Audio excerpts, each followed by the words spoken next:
What's up guys, it's me Jeremy. About a week and a half ago I tried out playing full AD Renekton on stream and it was actually a lot of fun, and with Renekton being played in Worlds this year, it's actually proven to be a pretty strong pick as it benefited quite a lot from the new items that were introduced a while ago. So the main thing that full AD Renekton has is that he has a lot of damage and some very unexpected bursts that takes a lot of players by surprise, especially if you lane against a squishy champion. You can max your W, and with the full AD scaling on that ability, you can use the empowered W effect to trade amazingly versus a squishy champion, and sometimes you could flash in on them and do some crazy burst combos. And that unexpected power goes a really long way in solo queue, and yes, it does mean that full AD Renekton is a little bit of a cheese pick, but it's actually pretty good. And honestly, in solo queue, cheese is good. It's not something that you necessarily want to avoid because you get so much power from playing something that your opponents don't know how to play against. And with a W max, you're going to do amazing in lane versus squishy champions, and with a Q max, you could do amazing in lane versus melee champions because of the heal and extended range on the ability with the empowered effect. And because of that, his laning is actually quite strong, and if you ever manage to get a lead, his dive potential is like absolutely fantastic.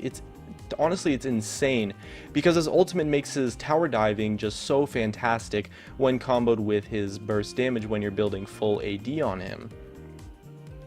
Since it is a full AD champion, it makes Renekton have a playstyle somewhat similar to Riven in a sense, and so it becomes fairly snowball reliant, and that's something that you do have to watch out for. So trading in lane is very important, and if you fall behind a little bit, full AD Renekton is not going to be that good, and you're going to have to switch to a tankier build.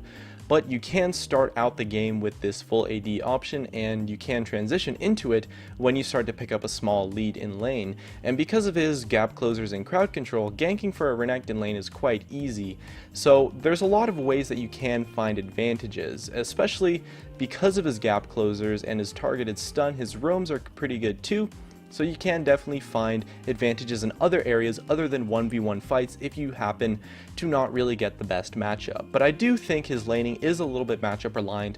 If you end up getting counterpicked, it's actually going to be pretty hard, and I would recommend building Tank Renekton in that sort of scenario. Now, Tank Renekton is the pick that's probably a lot more popular than full AD Renekton, but I think full AD Renekton actually does end up having a decent amount of advantages over Tank Renekton when it comes to solo queue only. And full AD Renekton is something that you can actually play in the mid lane as well, especially since he does so well with Ignite and his roams are quite solid, and he's actually amazing versus squishy champions, so you can potentially pick him in the mid lane as a counter pick, and it can surprise a lot of mid lane players because they aren't really used to playing Renekton if they don't play top lane very often, and that's an advantage that can go a long way and can give you some unsuspecting kills too in a lot of games.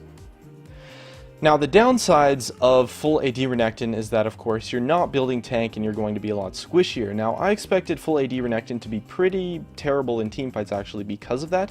You would want Renekton to be able to play like a frontline role kind of, but honestly, it turned out to be better than I expected in teamfights, but it does still make your team lack that frontline presence, and the reason why full AD Renekton is better than I personally expected in teamfights is because you can play sort of like an assassin playstyle, but because of his ultimate, he's a lot tankier than your average assassin would be. So if you end up getting a good flank or a good angle, or honestly if you just happen to get in range of the target that you're trying to kill, it's going to be quite easy for you to finish them off because you have a lot of burst, and your escape is pretty good if you use your E to get out of the fight. So it's actually pretty strong, but it does still make your team lack that frontline presence, which can potentially be a problem. So it's very important for you to be able to fit the team comp, and this is why I think full AD Renekton actually works in the mid lane so well, because mid laners don't really have a problem at all if they're building full damage, whereas if you're in the top lane and you're building full damage, it can actually be quite bad in a lot of situations, especially if you don't have a tank jungler or a tank support. But if you're playing with a couple of tanks on your team already, full AD Renekton honestly works really well in solo queue because it's lane dominant, it snowballs like crazy, And it's also going to be good in team fights because you have that frontline presence that can help you make sure that you don't have to be the first one entering the team fight, which is generally what you want to do. You don't want to be the first one entering, you want to be like the second or even third person that enters the team fights, and then you dive in onto the back line either with a flank or just with a good gap closer. Or potentially you could even just do damage to tanks by using the armor shred on the empowered E effect. And overall it's actually quite strong and I had a lot of fun with it.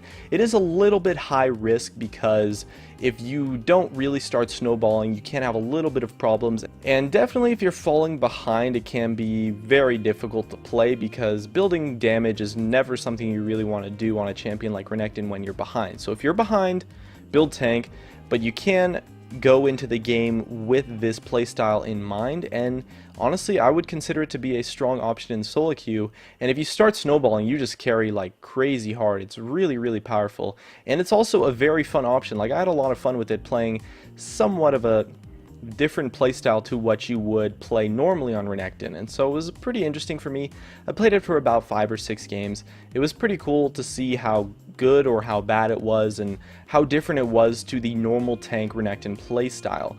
And so personally I think my verdict is that it's a little bit too high risk for my taste. I don't really like playing these kind of high risk champions that are heavily reliant on snowballing. I'd prefer to play maybe a little bit easier champions, a little bit safer with some nice late game scaling. But if you enjoy champions like Riven or maybe Jax and want an option that's a lot more unpredictable than those champions and a little bit more versatile in terms of build paths, because you can still end up building a lot of tank items by the end of the game anyways, I think that full AD Renekton is actually going to be a really nice option for you, and I definitely recommend that you try it out and see how it goes, because you will at least have a lot of fun for sure.